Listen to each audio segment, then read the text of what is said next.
My dear friends, welcome you in Dhara classes. आज मैं आपको BA third semester education subject के विषय में बताने वाला हूं। प्यारे मित्रों, जो बीए थर्ड सेमेस्टर में हमारे मित्र एजुकेशन सब्जेक्ट को लिए हुए हैं, शिक्षा शास्त्र को लिए हुए हैं, उनके विषय में बताने जा रहा हूं। मैं आज आपको खंड बा लघु उत्तरीय प्रश्न के विषय में बताऊंगा। इसमें प्रश्न पत्र में 3 सेक्शन होते हैं, section A, section B and section C. तो सेक्शन ए यानी खंड आ के अंतर्गत आप अति लघु उत्तरीय प्रश्नों को पढ़ते हैं प्यारे मित्रों, उसके उत्तर को जानते हैं, उसके संबंध में लिखना समझते हैं और लिखित लिखते हैं। और जो सेक्शन बी होता है यानी खंड बा, उसमें जो है लघु उत्तरीय प्रश्न होते हैं, जिसको शॉर्ट आंसर टाइप क्वेश्चन कहते हैं। इसे हमें लिखना होता है। तो आज मैं आपको बीए थर्ड सेमेस्टर एजुकेशन के प्रिय भाइयों बहनों के लिए मैं लाया हूँ मोस्ट इम्पॉर्टेंट क्वेश्चंस, जो कि शॉर्ट आंसर टाइप क्वेश्चंस होंगे। तो मैं एक्सप्लेन करने जा रहा हूँ, प्रत्येक क्वेश्चन को आपको डिटेल से समझाने का प्रयास करूँगा, जिससे आप आने वाली यूनिवर्सिटी के एग्जाम में अच्छी तरीके से लिख पाएँ प्यारे मित्रों।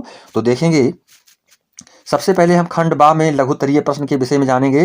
तो ये पहला क्वेश्चन जो आपका है, शिक्षा दर्शन का अर्थ बताते हुए उसे परिभाषित कीजिए। पहला प्रश्न आपका यहाँ पर मिल रहा है कि शिक्षा दर्शन का अर्थ बताते हुए उसे परिभाषित करना है। यानी दर्शन शब्द जो है, जो दर्शन फिलॉसफी है, वो शिक्षा से यहाँ पर जुड़ी हुई चीज बताई जा रही है कि शिक्षा दर्शन का अर्थ बताइए।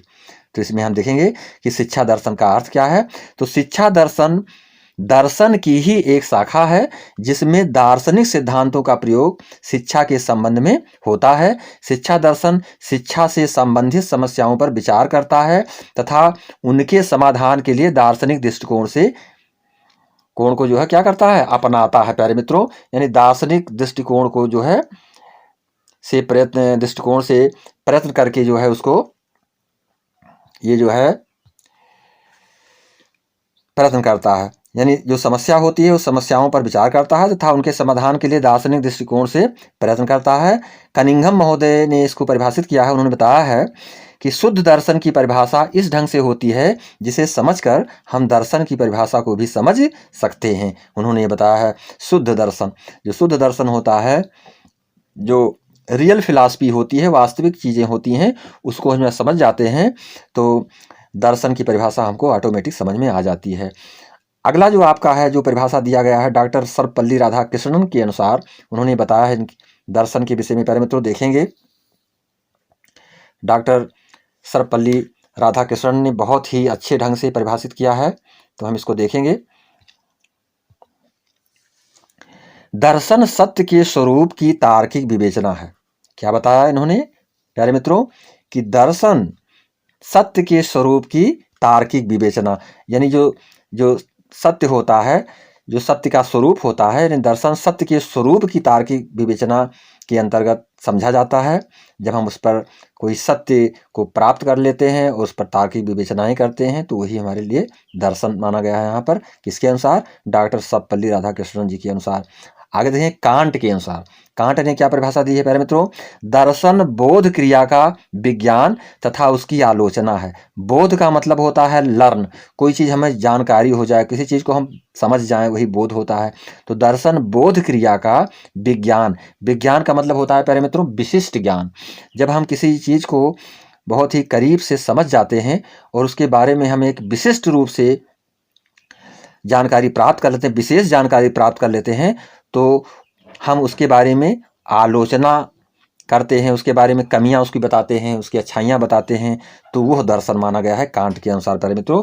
अगला जो है हर्बर्ट स्पेंसर के शब्दों में उन्होंने बताया है कि दर्शन विज्ञानों का समन्वय या विश्वव्यापक विज्ञान है। इन्होंने क्या बताया कि दर्शन विज्ञानों का समन्वय या विश्वव्यापक विज्ञान, जो पूरे संसार के लिए एक विशिष्ट ज्ञान को प्रदान करता है, और दर्शन को विज्ञानों का समन्वय भी बताया है। तो ये किसने बताया प्यारे मित्रों? हर्बर्ट स्पेंसर ने इसको बताया है। तो ये हमें ध्यान रखना है। आगे देखेंगे, ब्राइटमैन ने दर्शन की परिभाषा विशिष्ट शब्दों में निम्न प्रकार से की है। ब्राइटमैन ने किस तरह से इसकी परिभाषा किया है? तो निम्न प्रकार से किया है, दर्शन की परिभाषा एक ऐसे प्रयास के रूप में की जा सकती है जिसके द्वारा संपूर्ण मानव अनुभूतियों के विषय में सत्यता से विचार किया जाता है। अनुभूति का मतलब होता है ज्ञान प्यारे मित्रों। जो भी हमारे ज्ञान होते हैं, जिस विषय में हम अपने एक्सपीरियंस को रखते हैं, अनुभव जो हमारा होता है, उसके बारे में जानकारी हमको प्रदान की जाती है इसके द्वारा, और इसके द्वारा जो है हम आगे उस पर विचार करते हैं और समझने का प्रयास करते हैं। तो देखेंगे इसमें, जिसके द्वारा संपूर्ण मानव अनुभूतियों के विषय में सत्यता से विचार किया जाता है, अथवा जिसके द्वारा हम अपने अनुभवों का वास्तविक सार जानते हैं। जो हमारे एक्सपीरियंस होते हैं, जो अनुभव होते हैं, उनका वास्तविक निचोड़ या सार को हम सारांश समझ सकते हैं उसके बारे में। प्रथम दर्शन सभी चीज़ों का विज्ञान है। पहली चीज़ तो ये बताया जाता है कि सभी चीज़ों का विज्ञान है, इसलिए शिक्षा दर्शन शिक्षा की समस्याओं से संबंधित माना जाएगा। जो शिक्षा से संबंधित समस्याएं होती हैं उसके विषय में इसमें अध्ययन करते हैं प्यारे मित्रों, ये हमें समझना है। इसके पश्चात जो है आगे हम समझेंगे कि दूसरे स्थान में दर्शन सभी वस्तुओं को उनके अंतिम तर्कों के कारणों के जरिए जानने का विज्ञान है, ये हमें समझना है। इसलिए भी शिक्षा दर्शन शिक्षा के क्षेत्र की गहनतम समस्याओं का संपूर्ण रूप से अध्ययन करता है। यानी शिक्षा के क्षेत्र से संबंधित जो भी समस्याएं हैं उसका बहुत ही गहनतम समस्याओं का जो है गहराई से अध्ययन करता है, तथा शिक्षा विज्ञान के लिए उन समस्याओं का अध्ययन करने को छोड़ देता है जो तात्कालिक है। जिसको तात्कालिक का मतलब तुरंत जिस पर निदान किया जाना चाहिए, उसको किस पर छोड़ देता है? विज्ञान पर छोड़ देता है प्यारे मित्रों। शिक्षा विज्ञान के लिए उन समस्याओं का अध्ययन करने को छोड़ देता है जो तात्कालिक हैं और जिनका वैज्ञानिक विधि द्वारा सर्वोत्तम ढंग से अध्ययन किया जा सकता है, ये हमें जानना है। यानी शिक्षा विज्ञान के लिए वो छोड़ देता है। उदाहरण के लिए छात्रों की योग्यता के मापन की समस्या इत्यादि, जैसे छात्रों की जो योग्यता होती है, जिन बुद्धि मापन की समस्याएं जो होती हैं, यानी कि प्रखर बुद्धि, मंद बुद्धि, तीव्र बुद्धि, कई तरह से बच्चों की बुद्धियां होती हैं, उनके दिमाग होते हैं, तो उसके मापन के लिए वो क्या करता है, ऐसी समस्याएं जो होती हैं तो उनकी योग्यता पर के अनुसार तो उसको हम उसी पर छोड़ देते हैं, शिक्षा दर्शन पर। इसके अलावा शिक्षा दर्शन विभिन्न दार्शनिक विचारधाराओं द्वारा निकाले गए सिद्धांतों के प्रयोग रूप में इन विचारधाराओं द्वारा निकाले गए सिद्धांतों के प्रयोग में इन विचारधाराओं को खोज के लिए निर्देशन देता है। यानी उसके रिसर्च के लिए जो भी विचारधाराएं उत्पन्न की जाती हैं, निकाली जाती हैं, उनके निर्देशन के लिए भी ये इंगित करता है प्यारे मित्रों, ये भी हमें जानना है। तो हम देखेंगे यहाँ पर प्यारे मित्रों, अस्तु दर्शन की ही भांति शिक्षा दर्शन एक विषय है। क्या बताया गया? दर्शन की ही भांति जो शिक्षा दर्शन है वो भी एक विषय है जो शिक्षा की गूढ़ समस्याओं पर अंततोगत्वा तर्कपूर्ण विचार करता है। यह प्रमुख शैक्षिक समस्याओं का दार्शनिक ढंग से अध्ययन करता है। यानी किस रूप से अध्ययन करता है? प्रमुख शैक्षिक समस्याएं जो होती हैं उनका दार्शनिक ढंग से अध्ययन करता है और समाधान का प्रयत्न करता है। शिक्षा की प्रक्रिया के लिए आवश्यक संकेतों एवं साधनों को शिक्षा दर्शन एक निश्चित रूप भी प्रदान करता है, एक निश्चित आकार भी प्रदान कर देता है और शिक्षा प्रक्रिया के अंगों को निर्धारित भी करता है। तो ये सारे कार्य दर्शन के क्षेत्र में आते हैं प्यारे मित्रों। अगला क्वेश्चन हम देखेंगे, शिक्षा पद्धतियों पर दर्शन के प्रभाव को स्पष्ट कीजिए। यानी शिक्षा जो पद्धति बताई गई है उस पर दर्शन के क्या प्रभाव पड़ते हैं, इसे आपको समझना है प्यारे मित्रों, लिखना है। तो हम देखेंगे यहाँ पर शिक्षा पद्धतियों पर दर्शन के प्रभाव। शिक्षा और शिक्षण जो दर्शन है, दर्शन और शिक्षण पद्धतियों में घनिष्ठ संबंध बताया जा रहा है कि शिक्षण और दर्शन में या दर्शन और शिक्षण पद्धतियों में घनिष्ठ संबंध होते हैं। इसी कारण समय समय पर दार्शनिक विचारधाराओं के अनुसार शिक्षण पद्धतियों में भी परिवर्तन होता रहता है। वास्तव में किसी उद्देश्य को प्राप्त करने के लिए जिस शिक्षण पद्धति का प्रयोग किया जाता है वह दर्शन से प्रभावित हुए बिना नहीं रह सकता, ये हमें जानना है प्यारे मित्रों। जब भी हम किसी भी परिस्थिति में किसी भी व्यस्त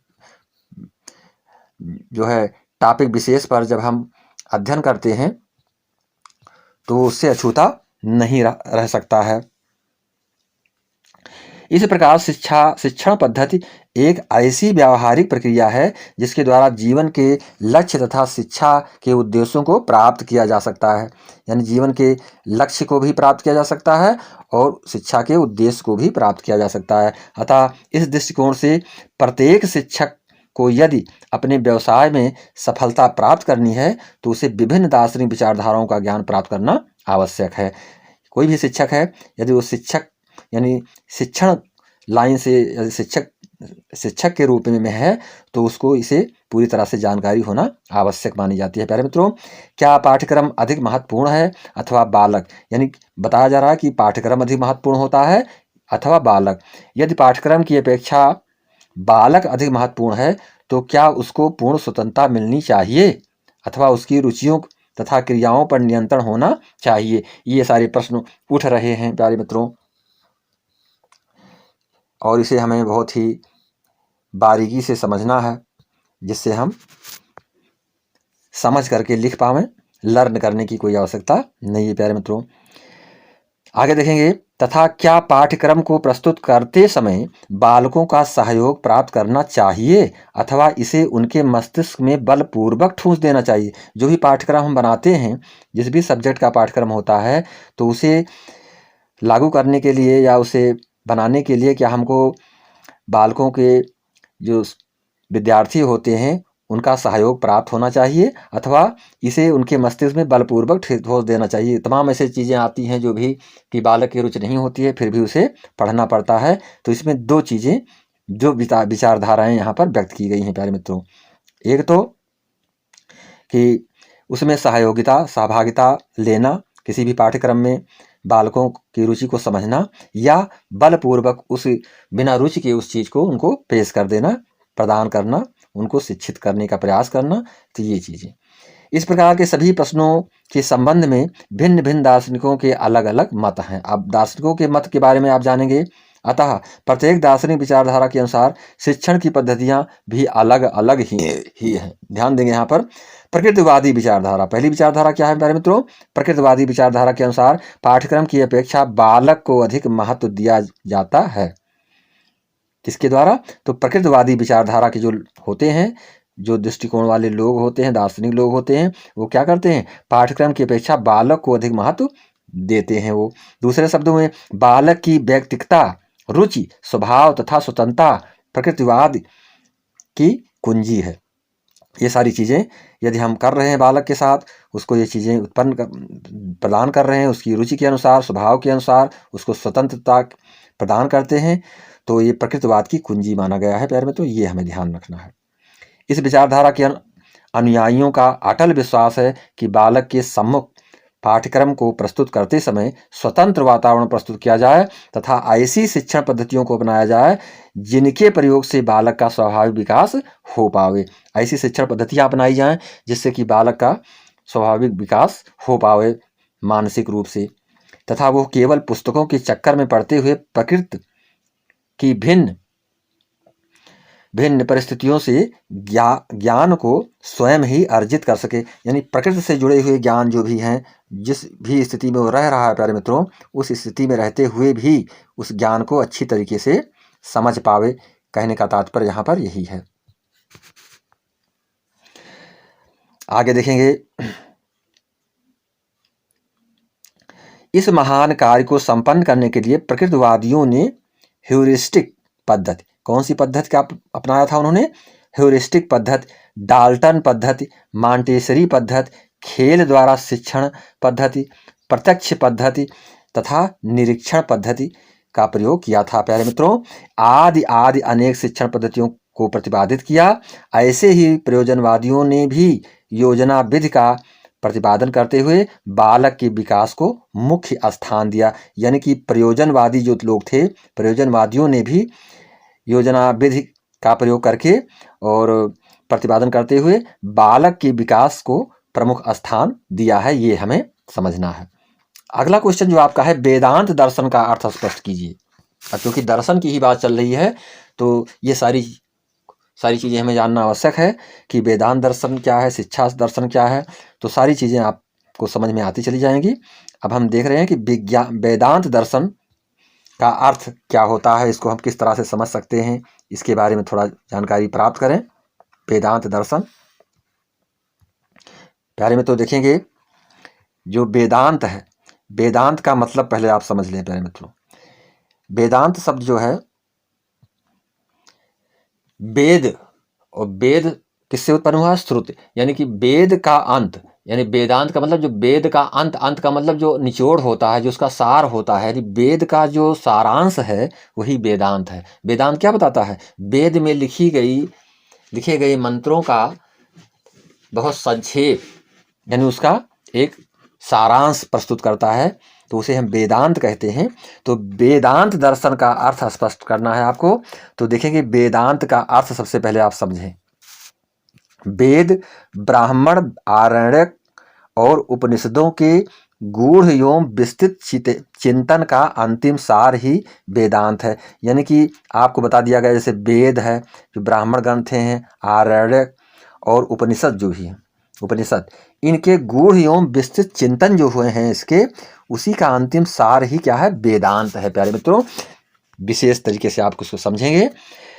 बादरायण व्यास 4वीं शताब्दी पहले व्यक्ति हैं जिन्होंने इन समस्त ग्रंथों के सार तत्व को सूत्र रूप में प्रस्तुत किया। उनके द्वारा विरचित ग्रंथ का नाम ब्रह्म सूत्र, क्या नाम था उनके ग्रंथ का प्यारे मित्रों? ब्रह्म सूत्र है। यही ग्रंथ वेदांत दर्शन का आदि ग्रंथ हुआ। यानी वेदांत दर्शन का आदि ग्रंथ पूछा जाए तो आपको बताना है कि वह ब्रह्म सूत्र जो है, विरचित ग्रंथ का नाम क्या था? ब्रह्म सूत्र ग्रंथ। वादरायण से के कई सौ वर्ष बाद अनेक विद्वानों ने उनके ब्रह्म सूत्र पर भाष्य ग्रंथ लिखे, यानी उस पर इन्होंने भाष्य लिखा, उसकी व्याख्याएं की लोगों ने, और अपनी अपनी दृष्टि से ब्रह्म सूत्र में प्रतिपादित वेदांत की व्याख्या की। इन व्याख्याओं से वेदांत की अनेक शाखा उपशाखाओं का विकास हुआ, ये हमें जानना है। इसमें कौन कौन थे, कौन कौन विद्वान शामिल थे प्यारे मित्रों, और कब शामिल थे, इन चीज़ों को भी हमें समझना है। तो देखेंगे यहाँ पर इसमें जो है, जो जो विद्वान सम्मिलित थे, इनमें शंकर 19वीं शताब्दी का अद्वैत, रामानुजाचार्य 12वीं शताब्दी का विशिष्ट अद्वैत, मध्याचार्य 13वीं शताब्दी का अद्वैत, निर्वाक 13वीं शताब्दी का अद्वैत, श्रीकंठ 13वीं शताब्दी का शैव विशिष्ट द्वैत, श्रीपति 14वीं शताब्दी का वीर शैव 14वीं शताब्दी का, और वीर शैव विशिष्टाद्वैत, और वल्लभाचार्य 16वीं शताब्दी का, और शुद्धैत मुख्य हैं। यानी इन लोगों के जो नाम लिए गए हैं शताब्दियों के अनुसार, ये लोग इसमें प्रमुख हैं जिन्होंने वेदांत के बारे में विस्तृत लिखा है। इनमें शंकर का अद्वैत वेदांत तो पूर्ण रूपेण वेद एवं उपनिषद इसमें जो है आप देखेंगे, शंकर का अद्वैत वेदांत तो पूर्ण रूपेण वेद एवं उपनिषद मूलक है, परंतु शेष सभी दर्शनों की तत्व मीमांसा तो वेद एवं उपनिषदों पर आधारित है, लेकिन उनकी उपासना की पद्धतियां वैष्णव, शैव एवं शाक्त आगमों पर आधारित हैं, ये हमें जानना है।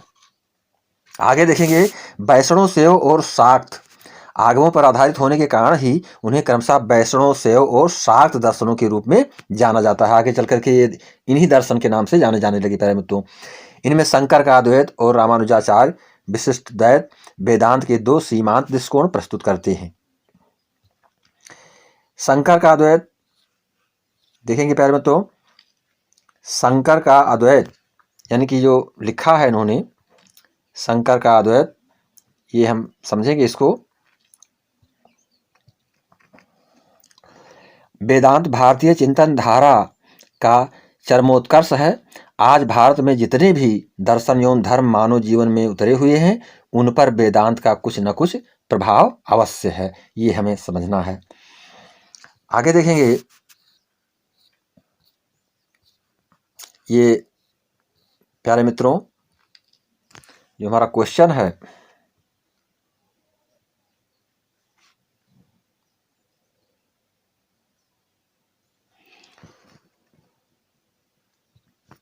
इस क्वेश्चन को थोड़ा हम विस्तृत रूप से आपको एक्सप्लेन करने का प्रयास करूंगा।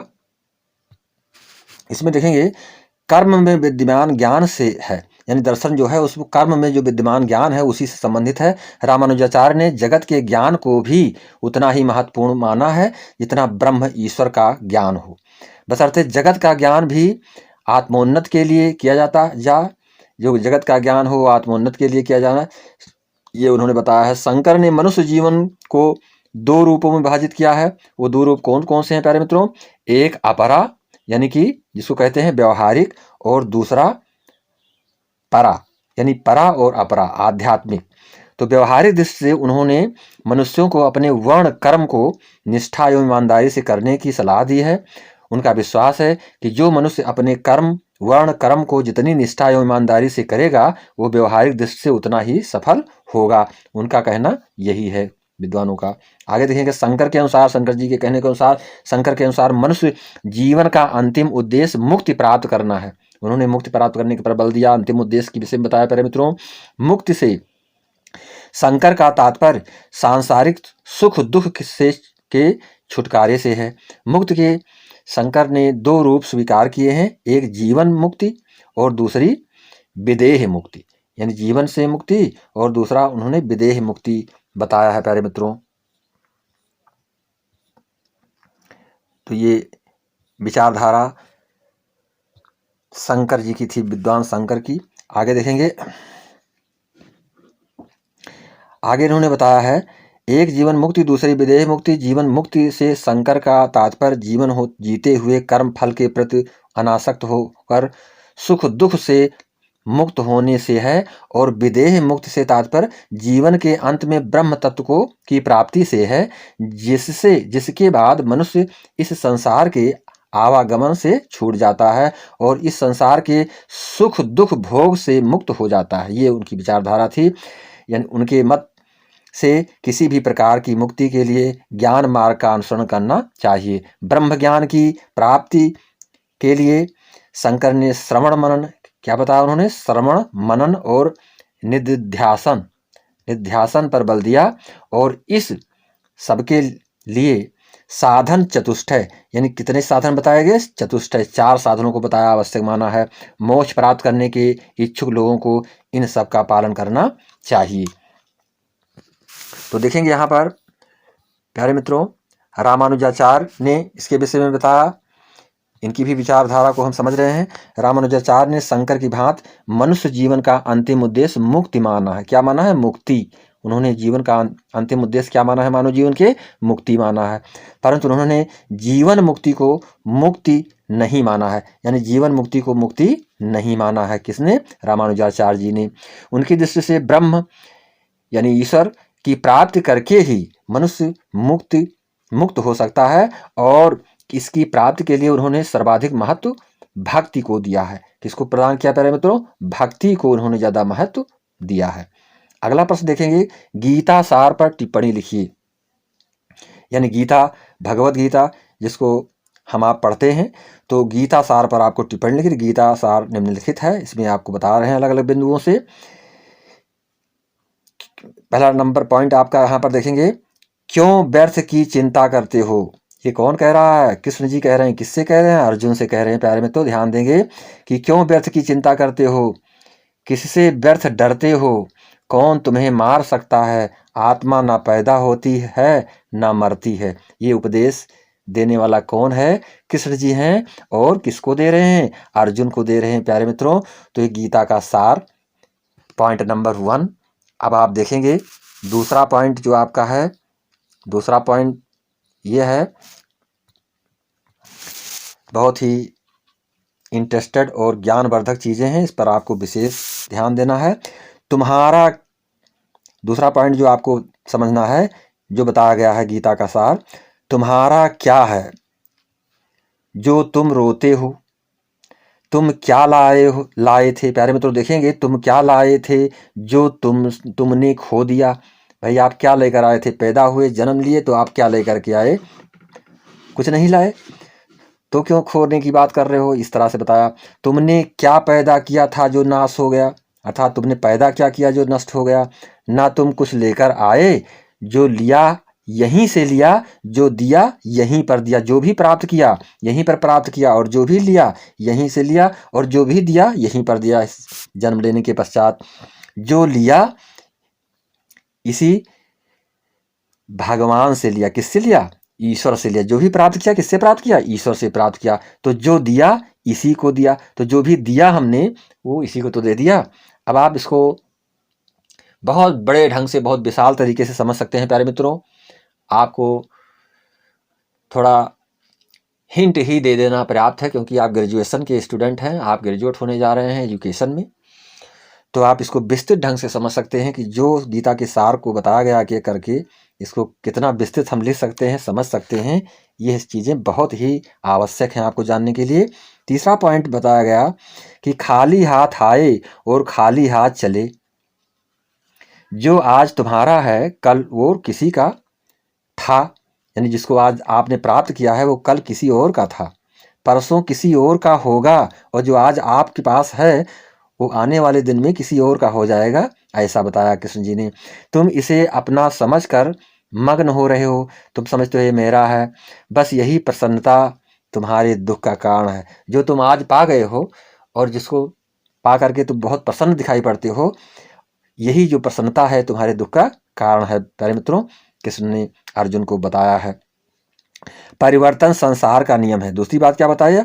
परिवर्तन संसार का नियम है। जिसे तुम मृत्यु समझते हो वही तो जीवन में जीवन है, जो मृत्यु है वही जीवन है। एक क्षण में तुम करोड़ों के स्वामी बन जाते हो, दूसरे ही क्षण तुम दरिद्र हो जाते हो। मेरा तेरा, छोटा बड़ा, अपना पराया मन से मिटा दो, फिर सब तुम्हारा है, तुम सबके हो। बहुत इम्पोर्टेंट पॉइंट है प्यारे मित्रों, समझदारी की बात है कि आप इसको समझेंगे। पांचवा पॉइंट देखेंगे, ना यह शरीर तुम्हारा है ना तुम शरीर के हो। यह अग्नि जल वायु पृथ्वी आकाश से बना हुआ है, यानी छिद जल पावक गगन समीर, यानी पंच तत्वों से बना हुआ शरीर है। और इसी में मिल जाएगा। अंत में क्या होगा? इसी में इसको मिल जाना है। परंतु आत्मा क्या है? स्थिर है। फिर तुम क्या हो? यानी आत्मा का विनाश नहीं होता, आत्मा हमेशा स्थिर रहती है।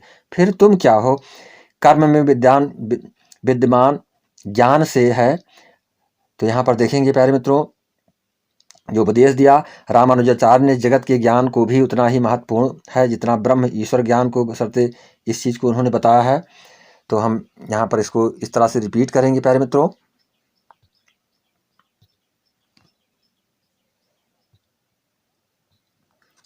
देखेंगे यहाँ पर प्यारे मित्रों, छठा पॉइंट, तुम अपने आप को भगवान को अर्पित करो। यही सबसे उत्तम सहारा है।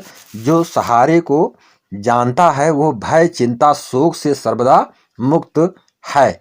ये बताया कृष्ण जी ने।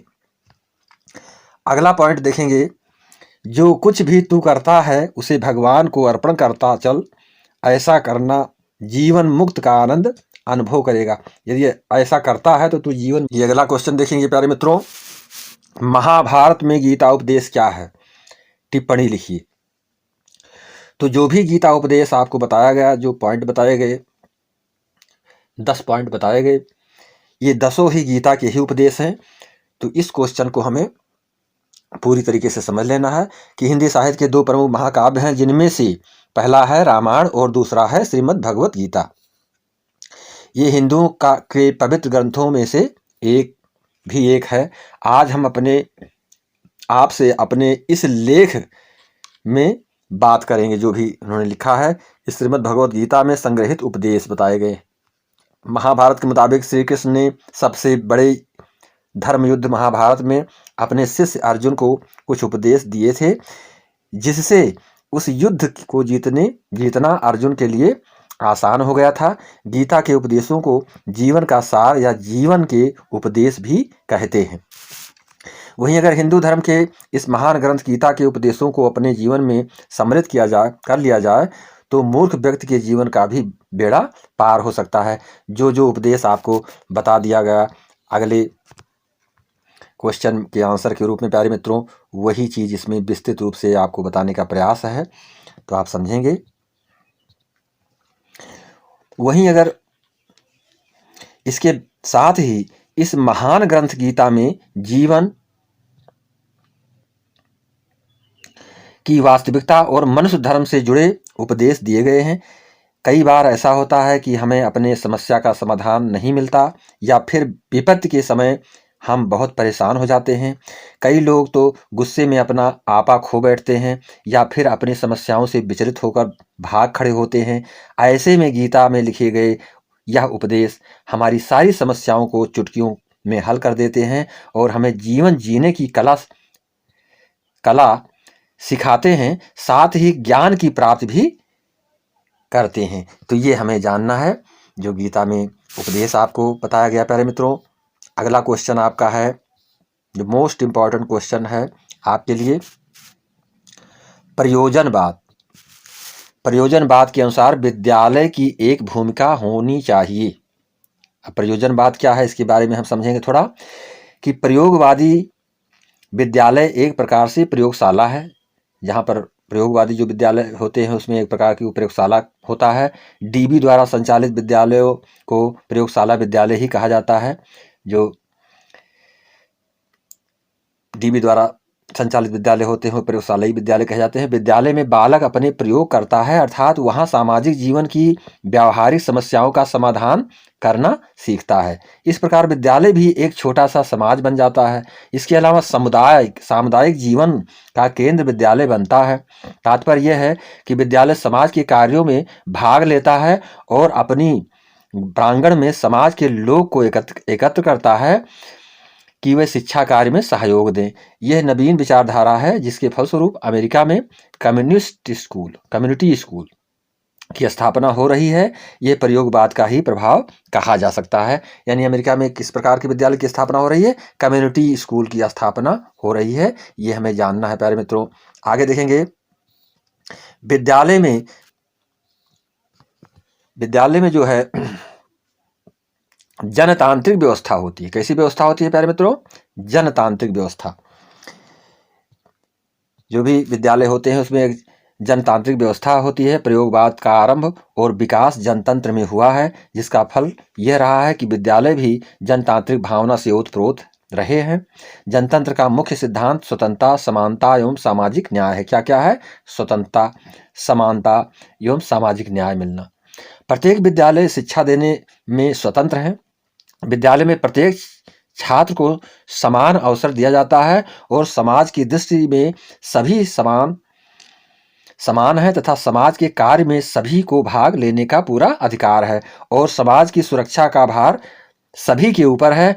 ऐसी भावना विद्यालय में आरंभ से उत्पन्न की जाती है तथा उसका वातावरण ही ऐसा रखा जाता है जहां व्यवहार रूप में जनतंत्र की स्थापना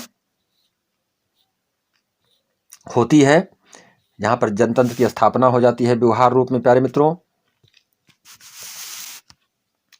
तथा वास्तविक एवं वर्तमान जीवन के अनुभव मिलते हैं, जिससे कि कुशल सदा रूप से व्यक्ति आचरण कर सके, यानी कुशलता रूप से सुंदर ढंग से व्यक्ति जो है क्या है आचरण को कर सके। अब इसके बाद देखेंगे प्रयोजनवाद के मूल सिद्धांत क्या है। तो इन मूल सिद्धांतों को भी हमको समझना है। प्रयोगवादी दर्शन के निम्न सिद्धांत बताए गए हैं। पहला आपको समझेंगे इसमें, सत्य वही है जो उपयोगी है। पहला पॉइंट, वही सत्य है जो प्रयोजन की सिद्धि करे। प्रयोजन का मतलब जो हमारी उद्देश्य है, जो हमारी आस्था है, निष्ठा है, उसको प्राप्त करावें। संसार अनेक तत्वों और क्रियाओं का फल है। ये अगला पॉइंट बताया गया। भौतिक संसार ही सत्य है, इसके अलावा कोई दूसरा नहीं है। भौतिक का मतलब जो ये संसार चलायमान है, जो दिखाई पड़ रहा है, यही सत्य है, बाकी दूसरा कोई सत्य नहीं है। आत्मा एक पदार्थ जन्य क्रियाशील तत्व है, बताया गया है। आत्मा जो है, जो हमारे सब जीवों के भीतर होती है। परमात्मा मानव की, देखेंगे ये पॉइंट, परमात्मा मानव की कल्पना मात्र है। क्या बताया गया इसमें? कि परमात्मा जो है वो मानव की एक कल्पना मात्र है। कल्पना के रूप में हम ईश्वर को, परमात्मा को समझते हैं, जानते हैं, और यही कल्पना यदि हमारी दृढ़ होती है तो हमें फल की भी प्राप्त होती है। प्यारे मित्रों, ये हमें समझना है। मानव संसार का सर्वश्रेष्ठ प्राणी है, ये बताया गया। मानव संसार का सर्वश्रेष्ठ प्राणी है, बिल्कुल सत्य बात बताई गई है। मानव जीवन का उद्देश्य सुखपूर्वक जीना है। जो मानव जीवन का उद्देश्य है वो कैसा है कि सुखपूर्वक जीना। इसके लिए प्राकृतिक और सामाजिक ज्ञान आवश्यक होना है। सामाजिक विकास है, सामाजिक कुशलता आवश्यक है, ये चीज़ बताई गई। सामाजिक विकास के लिए, बिना विकास समाज के विकास के लिए हमको जो है सामाजिक कुशल होना भी आवश्यक है। और 11वां पॉइंट ये है प्यारे मित्रों, राज्य एक सामाजिक संस्था है, ये हमें जानना है। जो राज्य होता है वो एक सामाजिक संस्था होता है। राज्य का मतलब राज्य, प्रांत, देश से भी है। यहाँ पर देखेंगे प्यारे मित्रों, ये अंतिम क्वेश्चन आपका है, क्वेश्चन नंबर 10, जिसे मैं एक्सप्लेन करने जा रहा हूँ। राष्ट्रीय शिक्षा प्रणाली पर स्वामी विवेकानंद के विचार बताइए। स्वामी विवेकानंद ने राष्ट्रीय शिक्षा प्रणाली के विषय में क्या बताया था, तो इसको हमें समझना है। शिक्षा ही ऐसा प्रभावकारी साधन है जिससे व्यक्ति का व्यक्तित्व सर्वांगीण बन सकता है और राष्ट्रीय चरित्र का निर्माण हो सकता है। स्वामी विवेकानंद शिक्षा को राष्ट्रीय समृद्धि का प्रमुख साधन मानते हैं। स्वामी जी राष्ट्रीय शिक्षा प्रणाली पर विशेष बल देते हैं। उनका कहना है कि शिक्षा प्रणाली का आरंभ बालक के घरेलू वातावरण के परिचय से होना आवश्यक है। यानी कि शिक्षा का प्रारंभ जो है, इसकी प्रणाली का स्टार्टिंग जो होती है, वो बालक के घरेलू वातावरण के परिचय से होना आवश्यक है। यानी घरेलू वातावरण का मतलब होता है जिस वातावरण में वो रहा है उसी वातावरण से मिलती जुलती उसको शिक्षा प्रारंभ में प्रदान की जानी चाहिए। प्यारे मित्रों, बाद में उसे गांव, नगर, समाज और देश के वातावरण से परिचित कराना चाहिए। ये नहीं कि वो ग्राम से आया सीधे उसको ऐसे ऐसे स्थानों से परिचित कराने लगे कि वहाँ पर पहुँच ही नहीं सकता है, जान ही नहीं सकता है। तो उसके स्थिति को, उसके ज्ञान की, जो उसके सोचने की क्षमता है, उसके अनुसार उसको धीरे धीरे हमको सारी चीज़ें बतानी चाहिए। उन्होंने, स्वामी विवेकानंद जी का कहना था। और अंत में जैसे जैसे उसकी समझ बढ़ती जाए उसे पूर्ण मानवता के प्रति सहानुभूत रखने की सीख दी जा सकी है। यानी जैसे जैसे उसकी समझ बढ़ती जाए तो पूर्ण मानवता के प्रति सहानुभूति की भावनाएं भी उसके अंदर प्रदान करते रहना चाहिए। प्यारे मित्रों, ये बताया गया। आगे देखेंगे, भारतीय परंपराओं, प्रथाओं, संस्कृत और दर्शन से परिचित कराना आवश्यक है। ऐसे बालकों को बाद में विश्व के अन्य देशों की सभ्यता से बालक का परिचय कराना उपयुक्त होगा। बाद में उसके पश्चात जो है अन्य देशों की सभ्यताओं से भी उसको परिचित कराया जाए। मिस्टर निवेदिता द्वारा जब भारत में आकर भारतीयों की सेवा करने की इच्छा व्यक्त की गई तो स्वामी जी ने उससे कहा कि हिंदू सभ्यता का अनुकरण करके ही ऐसा कर सकती हो। पहले आप हिंदू सभ्यता का अनुकरण करें, तब आप उनकी सेवा में लग पाएंगी। वो उससे कहते हैं कि तुम्हें अपने विचारों, अपनी आवश्यकताओं, अपने चिंतन और स्वभाव में हिंदुत्व लाना होगा। Most important line Swami Vivekananda ji ने क्या बताया प्यारे मित्रों, कि सेवा भाव उत्पन्न होने के पूर्व, सेवा भाव को करने से पहले आपको अपने अंदर एक धर्म विशेष की स्थिति और उसके चिंतन को गहराइयों से लेना होगा, तभी आप उस पर सटीक उतर पाएंगी। तुम्हारा बाह्य और आंतरिक जीवन एक कट्टर ब्रह्मचारिणी की भांति होना आवश्यक है। कट्टर ब्रह्मचारिणी के रूप में आपका जीवन होना आवश्यक है, तभी आप भारतीयों को शिक्षित कर पाएंगी। कितनी ऊंची बात स्वामी विवेकानंद जी ने कही। देखेंगे प्यारे मित्रों, यदि तुम इसकी पर्याप्त ज्ञान रखोगी तो तुम्हें सब विधियां स्वयं आ जाएंगी, सारी चीज़ों को आप सीख जाएंगी। परंतु तुम्हें अपना भूतकालीन जीवन भूलने का प्रयास करना होगा। जो भी आपका जीवन भूतकालीन था उसको आपको भूल जाना होगा। तुम्हें इसे बिल्कुल भी स्मरण में नहीं लाना होगा। स्वामी जी कट्टर राष्ट्रवादी शिक्षा के पक्ष में थे। वो महात्मा गांधी के समान जानते थे, वो महात्मा गांधी जी के समान जो है जानते थे इसके बारे में कि भारतीयों की सेवा वही व्यक्ति भली बका कर सकता है जो मन, वचन और कर्म से पूर्णतया भारतीय हो। यानी मन, वाणी और वचन से पूर्णतया वो भारतीय हो, वही जो है भारतवर्ष के इस देश की सेवा कर सकता है। देखेंगे प्यारे मित्रों, इसमें जो है ये भी बताया गया, तथा वास्तविक वर्तमान जीवन के अनुभव मिलते हैं जिससे कि कुशल। तो यही चीज़ें आपके लिए बहुत ही मोस्ट इम्पॉर्टेंट थी, जिसको मैंने एक्सप्लेन कर दिया प्यारे मित्रों। आप मैं चाहूँगा कि ये चैनल को लाइक और सब्सक्राइब करेंगे तथा अपने फ्रेंड्स के बीच में अवश्य शेयर करेंगे, जिससे हर किसी तक हमारा ये वीडियो पहुँच पावे, हर स्टूडेंट, हर छात्र छात्रा इससे लाभ प्राप्त कर पावे। और प्रायः सभी यूनिवर्सिटी में इस तरह के क्वेश्चंस पूछे जाएंगे जो कि एजुकेशन से संबंधित क्वेश्चन थे, और ये लघु उत्तरीय क्वेश्चंस का एक्सप्लेनेशन मैंने आपको बताया है। आगे मैं आपको दीर्घ उत्तरीय क्वेश्चंस का एक्सप्लेनेशन बताऊंगा, जो कि लॉन्ग आंसर टाइप क्वेश्चन होंगे। तो मैं चाहूँगा कि आप चैनल को लाइक और सब्सक्राइब करेंगे तथा अपने फ्रेंड्स के बीच में शेयर करेंगे। इसी के साथ मैं इस वीडियो को क्लोज कर रहा हूँ प्यारे मित्रों। नमस्कार, जय हिंद, जय भारत।